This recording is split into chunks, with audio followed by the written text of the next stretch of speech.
Amis croisés, bonsoir. D'abord, merci d'être toujours aussi nombreux pour cette deuxième conférence dans le cadre du Cercle catholique antimoderne. Et j'espère qu'il y en aura nombreuses autres, et je pense inviter d'autres auteurs, évidemment. Aujourd'hui, je vais vous parler de Luther et la Kabbale. Quel est le rapport entre Luther et la Kabbale? Auparavant, je veux juste faire une petite annonce. Vous savez que tous les ans, maintenant, depuis un certain nombre d'années, je réunis un certain nombre d'auteurs à une fête qui s'appelle les Amis d'Alain Pascal, qui aura lieu cette année le samedi 29 mars dans le 17e arrondissement. L'entrée est gratuite, il y a une douzaine d'auteurs, la liste va être publiée sur les réseaux sociaux, et il y a un verre de l'amitié, et comme ça, ça crée une sorte de synergie entre moi et des auteurs que j'apprécie. Donc Luther et la Kabbale. La première chose que l'on peut dire, c'est que Luther est une catastrophe historique. Au-delà de l'homme, je ne vais pas attaquer l'homme lui-même, mais les conséquences de sa fausse réforme. Il faut bien comprendre que c'est une rupture totale dans l'histoire de la chrétienté. Il y a eu une rupture en 1054 avec ce qu'on appelle l'orthodoxie et l'Orient, qui s'est très très mal terminée, puisque finalement Constantinople a été détruite et prise par l'islam en 1453. Et il y a une rupture en 1520 de la chrétienté à travers notamment toute l'Europe, et qui aboutira à la révolution antichrétienne. Donc il est certain que 1520 est une date fatidique dans l'histoire. Reste à savoir les causes, d'où ça vient, pourquoi autant d'erreurs. Donc quelle est la source très lointaine de Luther? En fait, vous savez que les hérésies que l'on dit chrétiennes remontent à la gnose, et que la gnose elle-même remonte à ce que l'on va appeler la Kabbale. La Kabbale, c'est la tradition ou la transmission, on peut traduire de diverses façons, dans le judaïsme. Il se pose d'abord le grand problème de savoir ce qu'est la Kabbale. C'est une compromission du judaïsme avec l'ésotérisme cosmique. C'est-à-dire que vous avez un judaïsme qui annonce Dieu, qui écrit la Genèse, dont nous, catholiques, nous descendons, nous donnons l'intelligence, évidemment, de la Genèse, mais nous ne renions pas l'Ancien Testament, et à une date incertaine, qui peut être soit l'Égypte, soit le séjour en Égypte, soit plus vraisemblablement Babylone. Il y a un enseignement d'un certain nombre de rabbins qui ne correspond plus à la parole biblique. C'est-à-dire que vous savez qu'il y a des polémiques pour savoir quand a été écrite la Genèse. Alors moi, je suis la date qu'ont donnée les autorités juives, d'ailleurs. C'est Moïse, donc on va dire 12-13e, avant Jésus-Christ. Voilà. Il y a la fameuse polémique de savoir dire qu'elle a été écrite par Esdras au 5e siècle, donc après ce fameux exil. Mais en fait, Esdras, les textes, tout ça, évidemment, on ne les a pas. Esdras réécrit la même tradition. Donc, si vous voulez, donc toutes ces polémiques dont j'ai traité dans mon livre sur l'intelligence du christianisme, notamment dans le tome 2, sur toutes les polémiques sur la Genèse, elles sont secondaires. Ce qui compte, c'est de dire qu'il y a une tradition écrite, qui est donc les écritures de l'Ancien Testament, et qu'il va y avoir une tradition contradictoire. La Kabbale est contradictoire avec l'écrit. C'est pas possible. Vous ne pouvez pas avoir une tradition orale qui contredise l'écrit. Dans le christianisme, il y a bien entendu un accord total entre l'écriture et la tradition, qui naissent dès le début du christianisme. Ce que va nier Luther, puisqu'il va nier la tradition, mais l'interprétation de l'écriture, elle est solidaire de l'écriture, elle est solidaire de la tradition. Et c'est pareil dans le judaïsme. Donc si vous voulez, vous avez cette Kabbale qui est déjà donc qui peut expliquer d'ailleurs en partie que les autorités juives aient refusé de reconnaître le Christ comme le Messie qu'ils avaient annoncé. Parce qu'il est évident que les prophètes ne cèdent pas à la Kabbale, sinon ils seraient hérétiques. Il est évident que tout le judaïsme qui annonce le Messie n'a rien à voir avec la Kabbale. Mais il y a cette Kabbale, on ne sait pas quels sont les rabbins qui l'élaborent. Et alors, ce qu'il y a d'extraordinaire avec l'histoire officielle, c'est que quand on arrive à l'époque du Christ, ben, elle n'existe plus. Il n'y a plus de Kabbale, on ne sait pas ce que c'est devenu. Parce que l'histoire officielle, elle la date du XIIe siècle, après Jésus-Christ. Alors, c'est pour ça que j'ai écrit un livre qui s'appelle La pré-Kabbale. La pré-Kabbale, c'est la Kabbale avant la Kabbale, puisque la Kabbale n'existe plus, j'ai nommé comme ceci, qui recouvre toute la période de la gnose. Et dans cette pré-Kabbale, vous avez entre la gnose et ce qu'on va appeler le Talmud. Donc le Talmud, ça va être écrit entre le premier, deuxième, à partir du IIe siècle, et le Talmud va être anti-chrétien. Et il ne correspond plus à l'ancien judaïsme. Alors, il est antérieur, hein, il y a eu une tradition talmudique, mais elle n'était pas écrite, elle est écrite pour nuire au christianisme. Ce Talmud va accompagner la gnose, hein, il y a beaucoup de points communs, et ce Talmud va avoir des conséquences gigantesques, c'est-à-dire que vous avez un texte talmudique qui va être rédigé au VIe siècle après Jésus-Christ, et dans ce texte, qui va servir aux futurs kabbalistes, puisqu'il n'existe plus, mais il va aussi, surtout, sous-tendre les doctrines qu'on va retrouver dans le Coran et dans l'islam.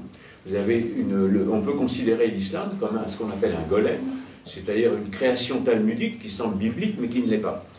Et on va arriver au XIIe siècle, et j'insiste bien sûr là-dessus, c'est que déjà Luther va reprendre un certain nombre d'hérésies de l'islam. Il y a une source musulmane, volontaire ou non, aux erreurs de Luther.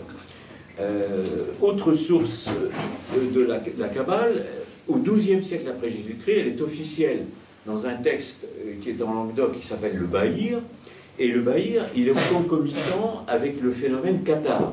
Cathare, révolution cathare, et il est évident que le catharisme est à l'origine de la réforme. Vous trouvez dans les révoltes cathares déjà la négation de l'Église, la négation des sacrements.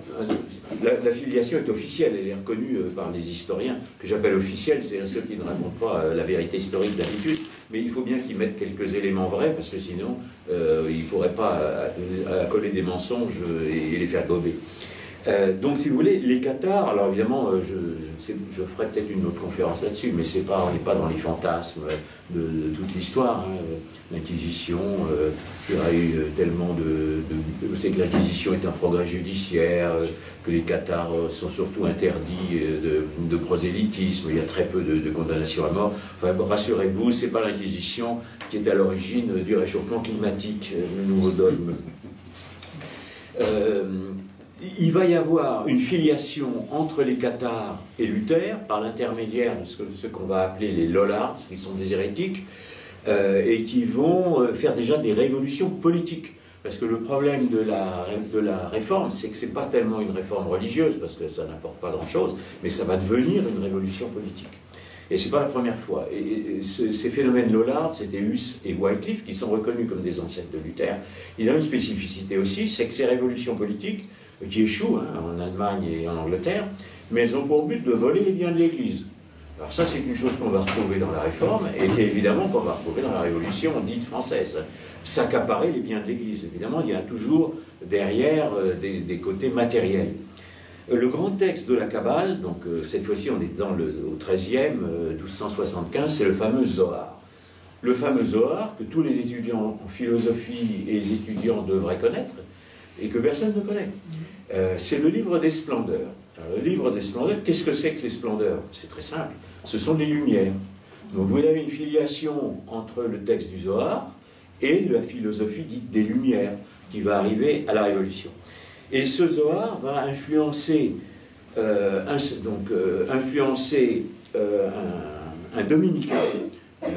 dominicain, Maître Eckhart, c'est le fameux Maître Eckhart, qui vit vers 1260 à 1327. Donc le Zohar est connu à partir de 1300 dans l'Europe entière. Là, c'est vraiment la Kabbale. Alors, pour dire que, pardon du terme, mais on me reproche parfois, oui, le Talmud n'est pas la Kabbale, etc., ce qui est vrai, mais la Kabbale est une réactualisation du Talmud. Donc, on est toujours dans la même filiation hérétique, ésotérique et hérétique. J'insiste bien, la Kabbale est une valorisation de la nature, donc ça va ouvrir la voie à ce que l'on appelle en philosophie le naturalisme, c'est-à-dire une philosophie négatrice de Dieu, et une valorisation de l'homme, avec un grand H, l'initié à la Kabbale, qui va se permettre de corriger l'appareil de Dieu. C'était déjà dans le Talmud. Le talmudiste s'autorisait déjà à corriger la parole de Dieu. Et ça va aboutir à l'humanisme, tout simplement. L'homme qui va prendre la place de Dieu, l'homme qui va parler à la place de Dieu. Donc c'est évidemment une apostasie. La Kabbale comporte une apostasie qui va entraîner une apostasie globale de notre civilisation, de l'Occident chrétien. Je rappelle qu'il y a eu 10 siècles pour le construire, par la philosophie, par l'hellénisme, par les conquêtes, mais que nous avons une civilisation commune qui a sanctifié le passé païen. Voilà. Et qu'évidemment, il n'y a pas de Moyen-Âge, hein, c'est pas là que je vais y revenir, puisque la culture grecque est connue dans les monastères, enfin, etc. Je ne reviens pas sur tous ces mensonges qui sont toujours divulgués et qui servent à nous culpabiliser, notamment la France, mais il ne faut pas évidemment les perdre de la mémoire. Donc Maître Eckhart, et là c'est absolument officiel, fait une véritable révolution, il spécule sur ce qu'on appelle le Dieu caché de la Kabbale, il passe sur les hérésies, il reprend malheureusement un terme qui est le terme de déité qui avait été employé dans la scolastique par saint Thomas, mais vous savez que la spécialité des ennemis du christianisme, c'est de reprendre les mots chrétiens pour les retourner dans un sens différent ou en leur contraire, ce qu'avait déjà fait la gnose. Et il ouvre deux voies, enfin il poursuit deux voies, une voie qui va mener, on l'appelle, alors Maître Eckhart est réprimandé par le pape, et il n'est pas brûlé non plus, hein, bon, il s'est incliné, mais ses disciples ont été condamnés, et il ouvre deux voies. Il y en a une voie dite rationaliste et qui va aller vers la Renaissance, et il y a une autre voie qui est ce que l'on appelle la voie irrationnelle. Alors vous savez qu'il y a deux voies à la philosophie moderne et au monde moderne, voie dite rationaliste et voie dite irrationnelle, voie des illuminés. Elles naissent avec la gnose, c'est-à-dire qu'elles naissent dès le 1er siècle. La voie rationaliste avec Philon le Juif, qui va faire le néoplatonisme, qui va influencer les philosophes dits arabes, et puis jusqu'à Descartes, jusqu'à la philosophie moderne et les Lumières. Et puis vous avez la voie des illuminés, Simon le magicien, évidemment, déjà la magie, comme pour Halloween, et qui va amener jusqu'à la Réforme, c'est-à-dire la voie irrationnelle va se transformer en voie des illuminés après Maître Eckhart. Dans la voie dite rationaliste, la Renaissance va succéder aux hérésies de Maître Eckhart, et après évidemment quelques siècles de transmission. Il y a deux auteurs qui sont extrêmement importants, qu'on connaît peu. Ouais, il y en a qu'on connaît moins l'autre. Celui qu'on connaît peu, c'est Marsile Fichin. Marsile Fichin, c'est 1433-1499, donc Luther c'est 1520, donc là on est une cinquantaine d'années à l'avance. Et lui, il est hermétique. Il va faire croire que la fameuse tradition primordiale, c'est l'hermétisme. Et il a ensuite à Florence, donc Florence qui est une capitale kabbalistique. La Renaissance est kabbalistique. C'est la Kabbale qui provoque la Renaissance. Il est évident que la Renaissance n'est pas chrétienne. Et le deuxième, c'est Pic de la Mirandole, 1463-1494. Et donc Fichin est hermétique, et Pic de la Mirandole est initié à Florence par des rabbins à la Kabbale.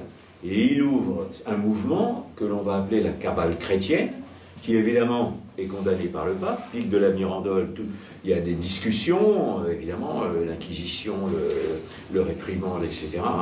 Il n'est pas brûlé non plus. Voilà, il est condamné, mais il n'est pas brûlé. En fait, il sera éliminé. Alors, il y a multiples hérésies qui naissent de la Kabbale.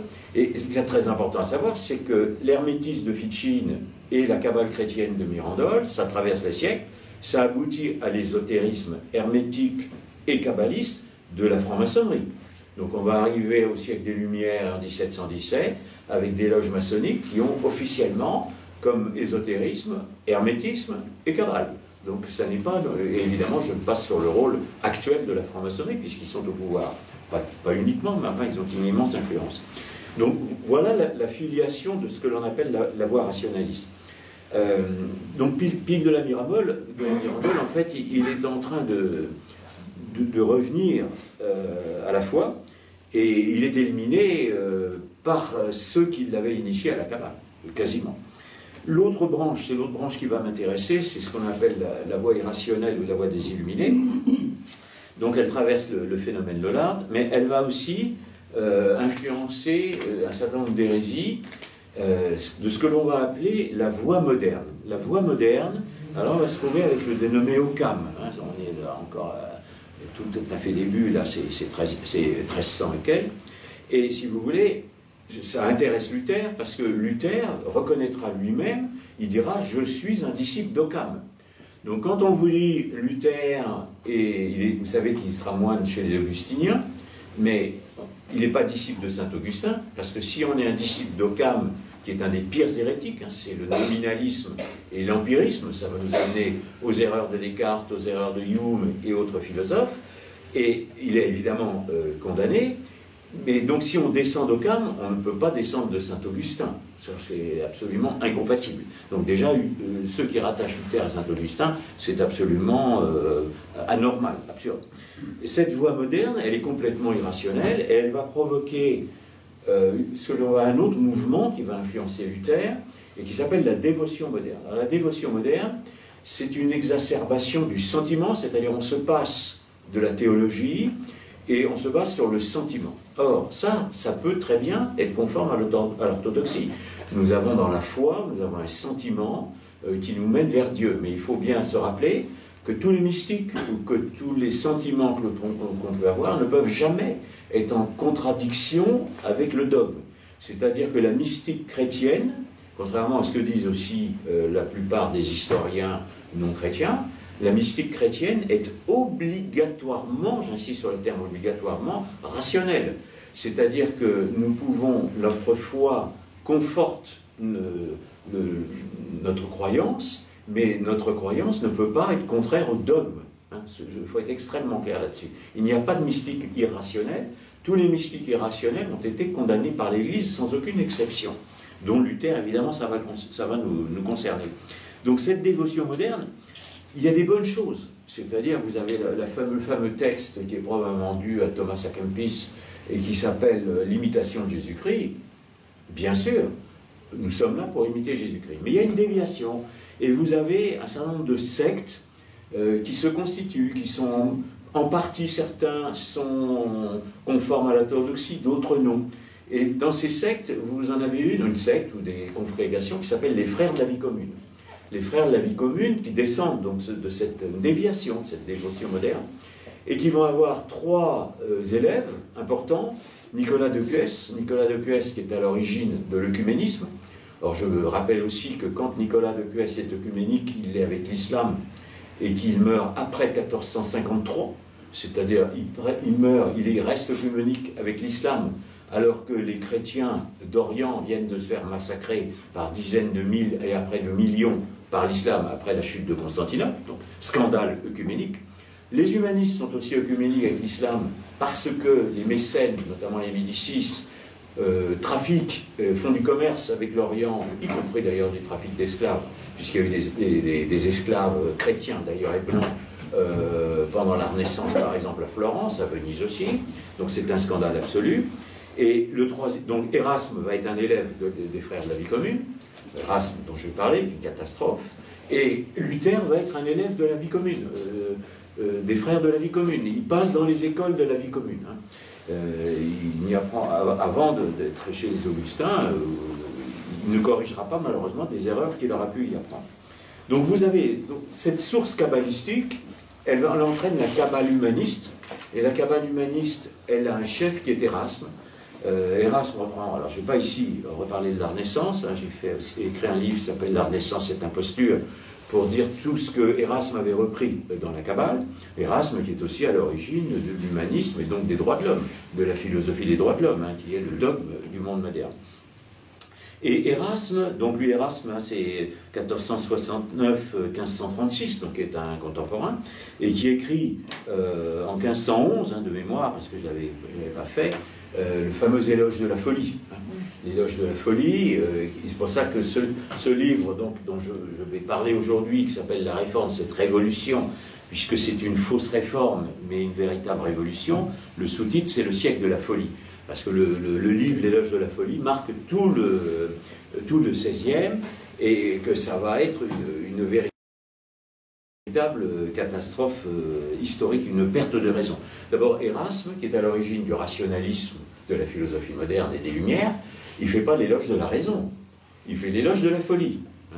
Ce qui va expliquer d'ailleurs la perte de raison du faux rationalisme de Descartes. Langage inversé, le rationalisme scolastique fondé avec le réalisme scolastique vont être inversés, je suis désolé si c'est compliqué, mais en leur contraire, avec le même mot, par un dénommé Descartes, mais qui va fonder non plus sur la révélation par le Fils de Dieu, mais sur le cogito, qui est la transposition de l'homme qui a pris la place de Dieu.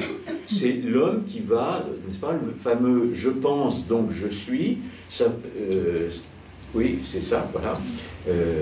Ça veut dire « je pense, donc ma pensée crée mon être ». Alors qu'un chrétien doit dire « je suis, Dieu m'a créé en tant qu'être, donc je pense, parce que Dieu m'a fait grâce d'une pensée ». Voilà l'inversion à laquelle procède Descartes, qui a été critiqué par Pascal. C'est pour ça que j'ai aussi un livre qui s'appelle, pardon si je parle de tous mes livres, mais il y a une suite évidemment, qui s'appelle Pascal contre Descartes, c'est le siècle des Rose-Croix, la fameuse secte des Rose-Croix, qui vont aboutir eux aussi à la franc-maçonnerie moderne. C'est la secte dans laquelle va être, comment on peut dire, préparée la mutation de la franc-maçonnerie opérative en spéculative. Et Pascal dira tout de suite, attention, danger, avec Descartes. Alors il ne l'a pas contredit en philosophie, parce que ce n'est pas un philosophe, mais attention, danger, on va vers l'athéisme, on va vers le naturalisme, on va vers une rupture dans la chrétienté. C'est ce qui est arrivé avec la Révolution. Voilà, donc Érasme, c'est 1511. Et Luther va se présenter comme un disciple d'Érasme. Il va transposer, alors pardon si je reviens un tout petit peu en arrière, le terme de la folie. En scolastique, la folie, ça veut dire on ne respecte plus l'ordre naturel. Donc aujourd'hui, nous sommes dirigés par des fous, c'est-à-dire que les initiés qui nous gouvernent ne respectent plus l'ordre naturel, ils veulent détruire l'ordre naturel, d'où notamment cette fameuse théorie du genre, ou détruire les races créées par Dieu, etc. On est dans une logique. Hein. Le drame de la réforme, ça va être, non pas d'appeler à ça, parce qu'on n'est pas à cette époque-là, mais c'est de briser l'intelligence. Vous aviez toute une philosophie chrétienne, et à cause de la perte d'intelligence de Luther et des protestants, la philosophie anti-chrétienne va pouvoir supplanter la philosophie chrétienne. Luther, vous savez que la réforme est acculturelle, elle brise, elle dédaigne la philosophie, donc la philosophie va être rendue aux ennemis du christianisme. C'est une catastrophe historique en philosophie. Toujours avant Luther, donc Luther est un disciple d'Érasme, ça déjà c'est absolument incompatible. Érasme, dont je rappelle aussi que, alors il a séduit des papes évidemment, parce qu'il était très séduisant, mais qu'il est le chef du complot humaniste, hein, parce que c'est un complot à travers toute l'Europe, qui échoue en Espagne, je me demande pourquoi, j'ai une raison, mais on ne va pas la dire, mais si vous voulez, et qui en fait va manipuler Luther. C'est-à-dire que Luther va se prendre au sérieux, mais il va être entouré, je vais en reparler, par des humanistes allemands, et c'est toujours Érasme qui va tirer les ficelles. Donc, avant Luther, parce que Luther c'est 1520, la fameuse affaire des indulgences, c'est 17, et après ça va être 1520, vous avez une fameuse affaire, qu'on ne connaît pas non plus, qui est l'affaire Reuchlin. Qui est Reuchlin? Reuchlin, c'est un Allemand, 1455-1522, et Reuchlin, il va à Florence. À Florence, écoutez donc Fichin, etc., la Renaissance kabbalistique, il apprend l'hébreu, et il est initié officiellement à la Kabbale. Et après, il rentre en Allemagne, il enseigne l'hébreu à Heidelberg, notamment, de mémoire, et il va intervenir dans une affaire qui s'appelle l'affaire Pfefferkorn, pardon, c'est pas facile. C'est un juif converti qui va dénoncer le Talmud. Et il va y avoir une dispute. Les dominicains de Cologne, quand ils apprennent ce qu'il y a dans le Talmud, parce que l'Église n'en était pas... Il y avait déjà une condamnation avant la scolastique, mais c'était un peu passé dans l'oubli, et là il y a une nouvelle controverse. Et évidemment, Érasme va prendre parti pour les talmudistes, contre les dominicains, et Luther va prendre parti pour le Talmud. Donc il va prendre parti pour les défenseurs du Talmud. Et l'affaire Reuchlin, l'affaire Pfefferkorn va devenir l'affaire Reuchlin. La chose extraordinaire, c'est que dans ces défenseurs du Talmud, Vous avez un autre qu'on ne connaît pas, qui est Van Lutten, hein, qui est aussi un humaniste, c'est 1488-1523, qui va être un humaniste. Il va y avoir des humanistes, notamment à Erfurt, qui sont des humanistes païens. Des humanistes païens d'Erfurt vont défendre le Talmud contre les catholiques et contre les dominicains, et ces humanistes sont les premiers nationalistes allemands. Il y a donc des païens à l'origine du nationalisme allemand qui sont des défenseurs du Talmud. On en reparlera quand on arrivera au XXe siècle. Mais ça, c'est historique. Van Lutten, lui, autant Erasme est un pleutre. Hein. Erasme, il envoie Luther, il envoie les autres au combat. Lui, il se contente de toucher l'argent, les rentes des grands et même du pape. Et Van Lutten, lui, va partir au combat. Hein. Il va carrément même prendre une ville avec un autre chevalier, j'ai oublié le nom. Ils vont d'ailleurs au passage tuer tous les moines, prendre les biens de l'Église. Voilà, ça c'est de la réforme, hein. Ça c'est efficace. Et il écrit un texte, il participe à un texte intéressant qui s'appelle Les Lettres d'hommes obscurs. Donc c'est un texte pour ridiculiser les scolastiques, parce que dans l'éloge de la folie, Erasme n'y connaît rien en scolastique. Il a un diplôme, il est au rabais, et Luther aussi d'ailleurs. Il a un diplôme au rabais parce qu'on avait besoin de professeurs à l'université qui n'avaient pas le temps de les former. Et il confond les scotistes, les thomistes, enfin, etc. Je ne vais pas faire la distinction, mais un spécialiste ne devrait pas le faire. Et évidemment, les hommes obscurs sont les moines, ce sont les catholiques, c'est le fameux obscurantisme, hein, c'est les gens qui défendent le Moyen-Âge, etc. Et il va écrire un deuxième texte, donc c'est un texte polémique, un deuxième texte qui s'appelle le Triomphe de Reuchlin. Et le Triomphe de Reuchlin, c'est le triomphe de la Kabbale. Et Erasme lui-même va dire le Triomphe de Reuchlin, c'est la réforme de Luther. Donc voilà le lien entre Reuchlin, la Kabbale et Luther. Excusez-moi, ça n'est pas rien. On ne connaît pas l'affaire Reuchlin, mais elle précède Luther. Et là va arriver Luther. Donc voilà Luther maintenant, bon personnage. Comment on peut dire, d'une faiblesse sans doute qui lui a amené toutes ces erreurs. Bon, 1483-1546, on sait qu'il naît dans un milieu pauvre, il est dans un pays, ses parents sont superstitieux, lui-même va être superstitieux, hein, va croire à la magie, ils vont croire à des tas de choses. Le père est très anticlérical, et la première question qu'on peut se poser, alors ils sont pauvres, ce sont des paysans, mais en fait le père de Luther devient riche. Luther va dire qu'il est un fils de pauvre, mais c'est pas vrai, ils sont pauvres au début, et le père de Luther devient riche, participe à un certain nombre d'élites, et j'ai posé dans mon livre la question de savoir, parce que vous savez que Luther va être illuminé, soi-disant dans son couvent, et la question c'est de savoir si le père de Luther n'est pas quelqu'un déjà qui connaîtrait un certain nombre d'initiés. Quand Luther va célébrer sa première messe, le père est contre la vocation, enfin l'entrée de Luther au couvent, il va venir avec des cavaliers. Et vous aurez ensuite des cavaliers qui vont participer à la révolution luthérienne. Donc le père de Luther est un personnage sur lequel je pousse les chercheurs, je dis chercheurs entre guillemets, hein, parce qu'ils ne cherchent jamais dans là où il faut qu'ils cherchent. Donc il va rentrer au couvent, Luther, mais il n'a pas, vous savez, c'est le fameux épisode de l'orage, il est épargné par la foudre, il rentre au couvent, mais il n'a pas la foi. Il y rentre aussi pour fuir son père, il a un problème de père, ça c'est un problème psychologique, mais c'est pas important. Quand il est au couvent, il est chez les Augustiniens. Alors il y a des moines, il y a Staupitz, hein, qui est son maître, et qui va le défendre très longtemps, mais qui ne le défendra plus quand Luther aura professé ses hérésies.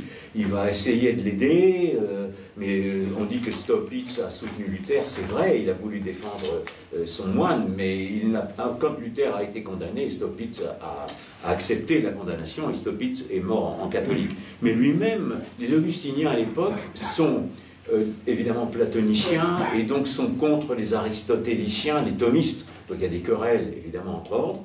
Et ce qui fait que Luther ne va n'avoir aucune idée du thomisme. Par exemple, il va confondre saint Thomas et Aristote. Ça, c'est une énormité, n'est-ce pas ?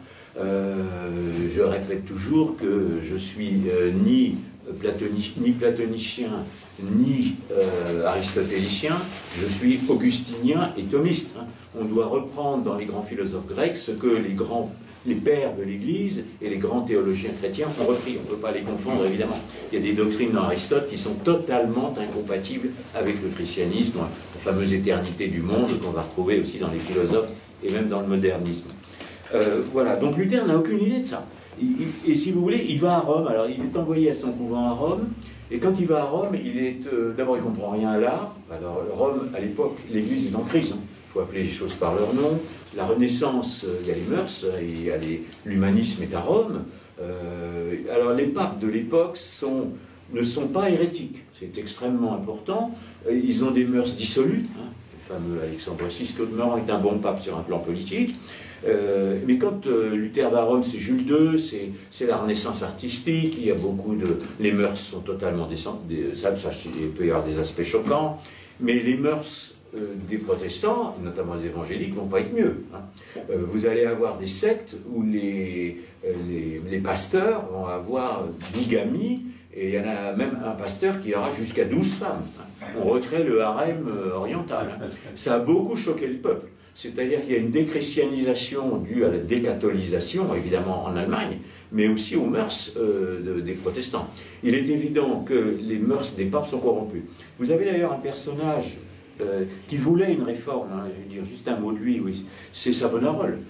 Savonarola qui a été condamné par la papauté parce que il avait pris le pouvoir à Florence après les Médicis et qui se comporte comme un tyran, donc le pape ne peut pas être d'accord. Et Savonarola, d'ailleurs, lui aussi, il est brûlé. Il est brûlé. Alors, il n'est pas brûlé non plus par l'Inquisition, il est brûlé par la foule excédée, c'est-à-dire qu'il est renversé par un mouvement politique et qu'il est brûlé parce que les gens le détestent. Voilà.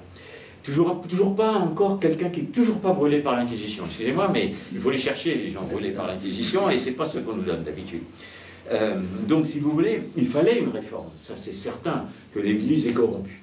Mais au moment de la réforme de Luther, le pape, c'est Léon X, qui est un Médicis, qui a été élevé.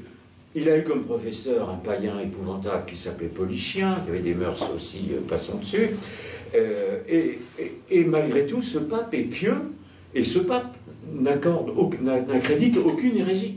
Et c'est lui qui va condamner la réforme de Luther. Donc il y a une sorte d'intervention du Saint-Esprit qui est absolument merveilleuse dans cette époque qui est assez corrompue. Alors ce pape est très faible avec les humanistes, appelons les choses par le nom, y compris avec Erasme. Et il va être extrêmement indulgent avec Luther. Luther non plus ne sera pas brûlé sur un bûcher. D'ailleurs, je signale toujours qu'il y a eu un moment, c'est un homme politique célèbre qui est Richelieu, qui a dit « Mais si on avait brûlé Luther, on n'en serait pas là. » Voilà, quand il a les révoltes du protestant. Pardon pour cet aparté. Et va se déclencher en 1517 la fameuse affaire des indulgences. Vous savez qu'il y a des indulgences, elles sont tout à fait conformes à la morale et à tout ça. Les indulgences, vous avez, quand vous donnez des contributions, d'abord c'est une coutume germanique, il semble que Luther l'ignore aussi, et avec ces contributions, on va construire Saint-Pierre de Rome, Saint-Pierre-Saint-Paul, etc. Ça participe, donc si vous voulez, à ce que l'on appelle le centre du monde chrétien, la basilique. Il faut bâtir ça. À l'époque, n'oubliez pas, l'Occident est menacé, il n'y a plus Constantinople, là-bas c'est la barbarie musulmane, donc si vous voulez, il y a des intrusions. Quand en 1480, déjà il y avait eu presque une invasion, quand on va être en 1520, le pape est très préoccupé parce que les musulmans peuvent envahir l'Italie, enfin etc. On est dans une période très très dangereuse, les Turcs sont là. D'ailleurs, le pape a souvent un peu dédaigné l'aspect religieux, parce que comme Luther n'inventait pas grand-chose, il craignait pas tellement les hérésies qui étaient professées, et il s'occupait beaucoup plus de la menace qui pesait sur l'Occident. Et la querelle des indulgences, il y a un trafic des indulgences, c'est pas la même chose. Le trafic, ça veut dire que l'argent qui devait aller à Rome, évidemment, il est détourné. Et il est détourné par un Brandebourg, et il est détourné aussi par Frédéric de Saxe, qui va s'appeler Frédéric de Sage, qui est un initié, et l'argent devait servir pour la construction de la basilique, mais aussi pour les croisades. Et les humanistes ne veulent surtout pas de croisades, et les mécènes des humanistes ne veulent surtout pas de croisades, parce qu'ils commercent avec l'Orient. Il y a de l'argent derrière, il y a des banquiers derrière, et derrière la réforme aussi. Et donc, si vous voulez, cette affaire, elle va prendre un tour politique. Et la papauté va être extrêmement indulgente, c'est le terme. Elle va envoyer en Allemagne le plus grand théologien de l'époque, qui est Cajetan, et qui va venir essayer de convaincre Luther. Il y aura des disputes, évidemment, ça ne va pas réussir. Et finalement, Luther, l'affaire des indulgences, donc vous savez qu'il affiche, il affiche les thèses des indulgences le 31 octobre, c'est la veille de la Toussaint, c'est la fête d'Halloween. Erasme s'était moqué du culte des saints, et la culte magique, diabolique et aujourd'hui maçonnique d'Halloween est là pour détourner les enfants de la Toussaint. Il faut comme même malheureusement le Père Noël a été un petit peu récupéré par nos ennemis, même si voilà, il peut y avoir des aspects qu'on peut accepter, c'est un autre sujet. Ce que je veux dire, c'est affiché le 31. Voilà. Et ensuite, il va y avoir des actes, notamment à Württemberg, quand ils vont brûler la bulle du pape, etc., il y a des initiés à Wittenberg, évidemment, il y a des humanistes initiés, dont un dénommé Karlstadt, dont le vrai nom est Bodenstein, et qui avait écrit les thèses sur les indulgences avant Luther. Luther n'a pas inventé les thèses sur les indulgences. Et Luther lui-même va être surpris du scandale que ça provoque. Et en vérité, il va être l'instrument des nationalistes allemands. Les nationalistes allemands vont comprendre que cette rupture religieuse, alors, vous savez que l'Allemagne, il y a eu toujours des conflits entre Rome, évidemment, et l'Allemagne, ça date de l'Empire, depuis très longtemps, et ils vont mettre à profit cette lutte religieuse pour créer un mouvement politique pour rompre avec Rome. Et c'est ça qui va faire le succès de la réforme. Ce ne sont pas les hérésies, ce sont l'aspect politique. Luther lui-même va être surpris du succès de ses thèses et de ses livres après. Et ces livres après vont être divulgués par les imprimeurs et à des nombres d'exemplaires, etc. C'est un véritable complot. Lui-même n'est pas intéressé par les tirages, contrairement à Erasme qui aime l'argent, mais ces livres vont être vendus parce qu'ils servent une cause politique. Et Luther va arriver en 1520, donc voilà la grande année, c'est la rupture, il va y avoir la condamnation, mais avant la condamnation, vous avez 3 livres qui sont des sortes de bombes. Le premier, c'est le manifeste à la nation allemande, c'est-à-dire que Luther s'adresse à la nation allemande, c'est l'acte fondateur du nationalisme allemand qui va damner l'Allemagne, parce qu'il s'adresse à une nation allemande qui va répudier, qui va apostasier le catholicisme, et le paganisme, l'Allemagne va redevenir païenne, et l'issue fatale sera le nationalisme allemand du 19e et du 20e siècle, qui sera national-socialiste, il ne faut jamais oublier le mot socialiste, donc c'est une catastrophe historique. Voilà l'origine, une des origines du national-socialisme, c'est la réforme, je suis désolé de le dire, c'est la perte, c'est la coupure, c'est l'anticatholicisme. Donc, premier texte qui était surtout un texte politique. Et loin de ce... Donc ça crée déjà, évidemment, des problèmes immenses et des révoltes. Deuxième texte, c'est ce qu'il appelle la captivité babylonienne de l'Église. Donc il va dire l'Église est captive de Babylone, comme ont été le peuple élu, et que donc le pape est l'antéchrist, etc. Il convoque même un concile, évidemment personne n'y vient. Le troisième texte, qui est plus intéressant sur un plan philosophique, c'est le traité de la liberté chrétienne. La liberté chrétienne, on va présenter Luther comme celui qui va offrir la liberté, comme si les chrétiens n'étaient pas libres, mais c'est tout le contraire, parce que la liberté que va théoriser Luther, c'est celle d'Erasme. C'est-à-dire, c'est la liberté qui est le contraire de la conception de la liberté chrétienne. Voilà encore une inversion du vocabulaire. Nous avons une liberté, n'est-ce pas, qui nous offre d'ailleurs une responsabilité. Elle est dans notre âme, parce que nous sommes à l'image de Dieu. C'est ça notre liberté, le fondement. Mais notre liberté, c'est notre libre arbitre. Donc là aussi, saint Augustin avait accordé le libre arbitre avec la grâce. Nous sommes libres de choisir le bien et le mal. Si nous acceptons la grâce, nous choisissons le bien. Si nous faisons le mal, si nous refusons la grâce, nous faisons le mal. Et la liberté telle qu'elle va être entendue ensuite, telle qu'elle est entendue par Erasme, c'est la liberté de détruire l'ordre naturel, c'est ce que l'on appelle la folie, pas, au sens scolastique, et ça va être ensuite la liberté au sens révolutionnaire. Et il y a un grand maître que je cite toujours, hein, du Ménil de Gramont, qui est celui qui a fait revenir De Gaulle en France, merci, j'ai fait une conférence là-dessus il n'y a pas longtemps, qui avait bien dit la liberté au sens que chrétien, catholique pour être précis, et la liberté au sens maçonnique, c'est pas du tout la même chose, c'est incompatible, et il a ajouté, il faudra bien que l'une ou l'autre civilisation disparaisse. Donc là, le terme est très clair, hein, nous vivons une guerre de religion. Excusez-moi, mais ça remonte à l'erreur de Luther, au traité de la liberté chrétienne, qui est une catastrophe philosophique. Alors, à partir de ces erreurs, il va professer 3 hérésies. La foi seule, la fameuse foi seule, en se référant à saint Paul. Donc déjà, Luther n'est pas un disciple de saint Augustin, parce qu'il y a un libre arbitre et qui doit accepter la grâce, et c'est pas le traité de la liberté, et là-dessus, c'est pas conforme. La foi seule, ça veut dire nous sommes sanctifiés par la foi seule, et il va dire c'est dans l'épître aux Romains. Non. L'épître aux Romains, la sanctification par la foi, c'est vrai. Alors c'est parce que c'est pas la loi, etc. J'ai expliqué évidemment tout ça dans le livre. Mais c'est pas la foi seule. Parce que saint Paul dit la foi n'est rien sans la charité, c'est-à-dire sans l'agir, n'est-ce pas, sans une action. Et Luther ajoute seul, c'est-à-dire il falsifie le texte. Et il n'est pas le premier à le faire, parce qu'en fait cette doctrine, il le tient de Lefebvre d'Étaples, donc qui est un humaniste français, qui est le pape des mages du cercle de Meaux. Donc si vous voulez, on va se retrouver avec la fameuse voie irrationnelle qui remonte à Simon le magicien. Hein. Il y a toujours une logique à toutes les hérésies. Luther n'a rien inventé. Deuxième immense erreur de Luther, c'est l'écriture seule. C'est-à-dire que chacun, vous, moi, n'importe qui, est capable d'interpréter l'écriture. Voilà.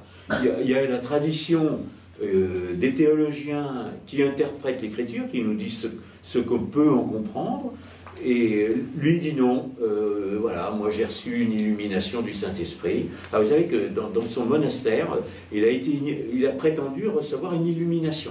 Alors ce n'est pas par le Saint-Esprit, il y a eu des infiltrations d'illuminés dans beaucoup de monastères, hein, ça a provoqué beaucoup d'hérésies. Est-ce qu'il a été illuminé dans son monastère? Est-ce qu'il a été illuminé des temps de son père? Est-ce qu'il a été illuminé dans un temps de monastère? Ça peut arriver, c'est chez les franciscains, ça peut arriver, même chez les dominicains, parce qu'il y a beaucoup de franciscains hérétiques, on ne sait pas, mais il a prétendu être illuminé. Mais non, il y a la tradition, hein, ce sont les 2 piliers, c'est pour ça que le cercle catholique est anti-moderne, c'est parce que je défends la tradition, et que le modernisme religieux et la réforme ont fait table rase de la tradition. Et c'est-à-dire que Luther fait table rase, on est en 1520, n'est-ce pas, des 1500 ans de concile. Alors lui, il dit, tiens, je retiens quel concile, je ne retiens pas l'autre. Et il va ensuite aussi dire, ah bah oui, tel sacrement, je le retiens, tel... Non, il y a 7 sacrements fondés par le Christ, la tradition, etc. Soyons très clairs. Et cette écriture seule, eh ben, il ne l'a pas inventée non plus. C'était aussi dans le dénommé Karlstadt, figurez-vous. Et troisième erreur, alors celle-là, elle est plus empruntée à l'islam, c'est le sacerdoce universel. Ah bah oui, tout le monde peut être pasteur, comme les imams, hein, on se déclare imam. Alors il y a des différences avec les imams, parce que les imams sont des parcelles divines et les pasteurs ne prétendent pas l'être, mais malgré tout, il n'y a pas de formation, lui-même ne va parler. Et preuve de toutes ces hérésies, et quand on dit qu'il a accordé la liberté et que c'est un mensonge, c'est qu'il va écrire en 1525 le serf arbitre. Qu'est-ce que c'est que le serf arbitre? Nous sommes les esclaves, n'est-ce pas? Nous sommes le serf. Et ça, c'est l'islam, évidemment, c'est le dieu de l'islam. Et c'est aussi, quel est le dieu de l'islam? C'est le dieu du Talmud. On retrouve dans l'islam les hérésies du Talmud. Donc vous avez une influence directe de la Kabbale par Erasme, et une influence indirecte par le biais du Talmud et de l'islam qui provoque les erreurs de Luther. Et donc il attaque les sacrements. Ça, c'est pas le premier non plus. Hein. Ça avait été fait par la Gnose, ça avait été fait par les Cathares, et ça avait été fait par les kabbalistes. Il y a eu comment on peut dire, des accusations portées pour des attaques contre les sacrements faites par les kabbalistes pendant le pseudo-Moyen-Âge. Il y a un sacrement qui est fondamental, n'est-ce pas, n'oublions pas, c'est l'Eucharistie. Donc Luther, n'est-ce pas, refuse ce qu'on appelle la transsubstantiation. Et en plus, il se trompe sur les datations, hein, parce qu'il dit que ça a été fait à telle époque, alors que c'est pas le cas. Il y a une ignorance théologique de Luther. Je vais bien insister là-dessus. Moi, je ne suis pas un théologien. je peux faire des erreurs, mais je ne prétends pas réformer l'Église. J'ai beaucoup cité dans ce livre un historien dominicain du 19e siècle qui s'appelle le Père de Nifle, et le Père de Nifle a fait un recueil de toutes les erreurs théologiques de Luther. Et il dit lui-même, quand on veut réformer l'Église, il faut au moins être un théologien compétent. Alors on peut être un homme sincère, mais Luther, lui, en fait, il s'est laissé griser. Les humanistes ont fait croire qu'il était un prophète, donc il est rentré dans le mouvement. Et à ce moment-là, vous avez une révolution, que je ne vais pas raconter ici, mais la réforme devient... Les pays se soulèvent, les paysans se soulèvent et se font massacrer d'ailleurs, et ils se font massacrer par les princes protestants, et non pas par les catholiques. Et vous avez celui qui a sauvé l'Empire à l'époque, parce que l'Empire, c'est Charles Quint. Malheureusement, François Ier, lui, je le critique aussi, a été complice, il n'a rien compris non plus, François Ier, il a été sous la coupe de Lefebvre d'Étaples et d'autres, et il a signé avec le protestant, il a même signé avec les Turcs, alors plein d'erreurs. Mais si vous voulez, vous avez pendant tout le siècle comment on peut dire, des soulèvements, des prises de ville, des massacres, on tue les moines, ça ne se passe pas bien du tout. Hein. C'est ça, ce que je voudrais aussi insister avant de terminer, c'est l'aspect historique. C'est-à-dire, Luther a damné l'Allemagne à partir du moment où l'Empire y était saint, romain germanique saint, parce qu'il était catholique. Alors, 1555, ça va être, comment ça s'appelle, c'est la paix de Augsbourg, ce qui est en fait la fin du catholicisme. L'Empire est divisé, il n'y a plus d'unité religieuse, et ça finira, c'est Napoléon qui finira d'achever le Saint-Empire. Et donc Charles Quint a eu un rôle, heureusement, à préserver l'Europe. Hein. Et Luther provoque les guerres de religion. Les premières guerres de religion ne commencent pas en France, les guerres de religion ne commencent pas en France. Je révise les guerres de religion, mensonge de l'histoire officielle, ne commencent pas en 1562 en France, non, elles commencent en 1520 en Allemagne. Elles continuent en Suède, bon, et elles vont à Genève, hein, où on aura Calvin à Genève, que j'ai appelé l'ayatollah de Genève. Hein, et Calvin, quand vous célébrez la messe catholique, vous êtes condamné à mort. Ce que se renouvellera d'ailleurs la révolution dite française. Hein, c'est ça la tolérance de la révolution et des droits de l'homme. Hein, vous célébrez la messe, vous êtes condamné à mort. Et puis ça va atteindre la France en 1562, ça d'accord. Évidemment, je révise toutes les guerres, puisque ce ne sont pas les catholiques hein, qui ont créé les guerres de religion, ils sont victimes, il y a 10 fois plus de victimes catholiques. Donc tout ça, c'est un peu de la faute de Luther. Avant le protestantisme, alors il n'est pas le pire des protestants, hein. Il est certain qu'après, il y a Calvin, ils ont repris, il y a des disputes même entre eux, ils se tuent entre eux, il y a des guerres entre eux, ça c'est pas le sujet. Mais voilà la véritable catastrophe, et tout ça est dû à l'origine kabbalistique des erreurs.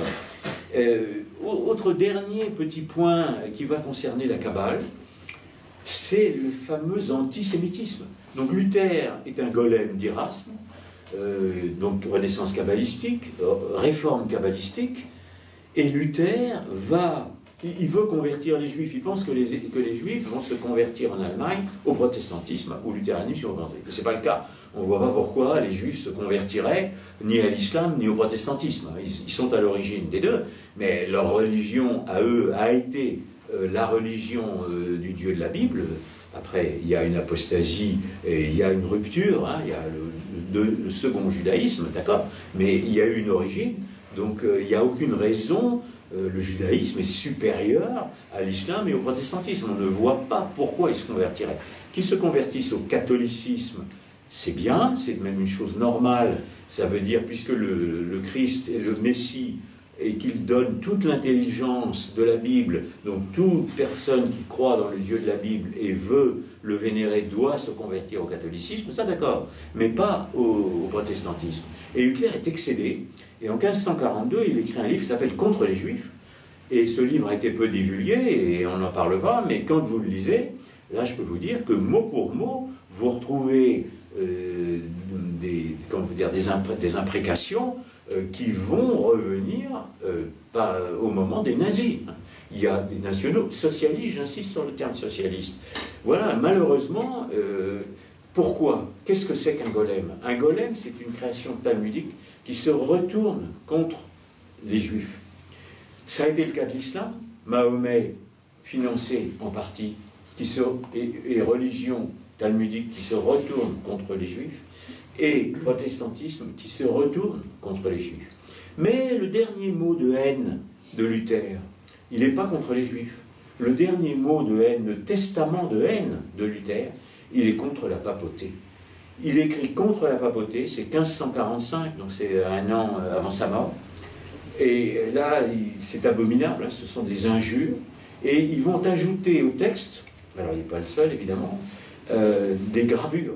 C'est déjà des bandes dessinées, ce qu'on va appeler images de la papauté, pour que le peuple, ils induisent en erreur, hein, évidemment, c'est plein de mensonges, évidemment, mais c'est même absolument invraisemblable.